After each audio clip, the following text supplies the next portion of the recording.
Hello and welcome, my name is Henry and I'm a junior wildlife ambassador for the Wildlife Trust. Today I'm here to show you how you can help wildlife in your garden.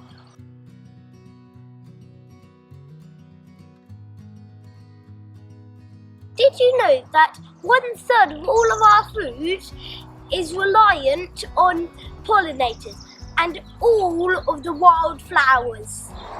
So today we're going to be making a nectar bar. You can do it into your garden or a planter. And what you need: a planter or window box, peat-free compost, make sure it's peat-free, and a selection of pollinator-friendly plants. We've got crocuses, lavender and herbs. So fill it with your peat-free compost. Make sure it's got drainage holes. Right, now we're ready to plant our flowers and herbs. Right, you can use a trowel or hands. I think I'm going to go hands. Another option is to include 9-scented plants to attract moths.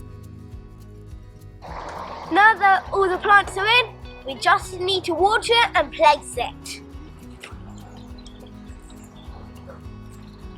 Right, time to place it. Right, so we placed it in a nice sunny spot in our garden and I think the insects are going to love it. It's only been one day and we've already got bees visiting it. I can't wait for the butterflies. Good luck making your nectar bar. Bye!